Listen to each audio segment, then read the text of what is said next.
I would say Vikrant was a unique ship, and even though today we have bigger and more sophisticated ships, I think there will never be another Vikrant.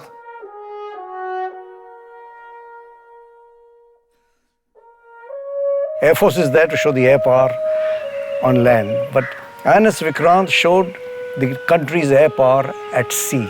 Floating airfield, floating city, powerful weapon. You can use any of these adjectives to describe Vikrant. Efficiency at its height. That's what I would describe Vikrant really. Vikrant in one word, mother. Mother.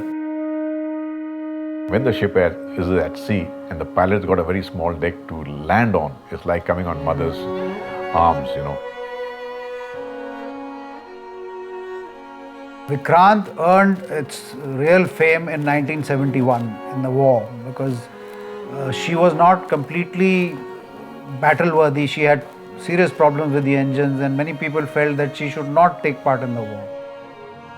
And then we worked up. We worked up our armament, we worked up our navigation, we worked up everything. We got the squadron together. Finally, we were attacking Chittagong from 70 miles, 80 miles. Khulna, Mongla, all those areas which were defended by the Pakistan army. It was war. You're carrying live bombs, you're carrying rockets. You've been briefed to go into enemy territory. There were anti-aircraft guns. There was even a refinery, and they were all attacked.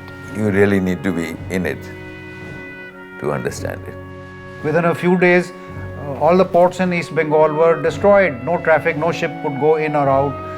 People who wanted to escape couldn't go out. People who wanted to come to their rescue were not allowed. So Vikrant earned its fame in the Bangladesh war. She played a very valuable role. In the context of Vikrant, no word fits better than pride. Every time I went ashore and I was introduced, he's the pilot on Vikrant. So it is not the pilot part, it is the Vikrant part. My first reaction on Vikrant's being scrapped was of dismay. I was very sad, very sad. Sheer anger. Now, to send a ship to the scrapyard is almost like condemning a human being to, execution or hanging or something like that. We were all convinced that something should have been done to save her. We tried very hard, but She's being put to rest, unsung and unhonored.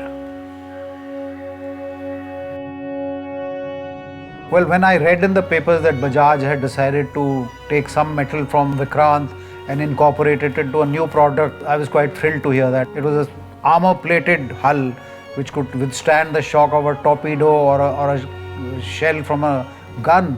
So that was very valuable steel. So if even a little part of the steel is part of your motorbike, then you're a proud man and be happy. To the people who are going to ride the Vikrant, all I can say is I hope they ride it with the same pride and honor that the way we gave to the Vikrant ship, and I wish them all the best. Thank you.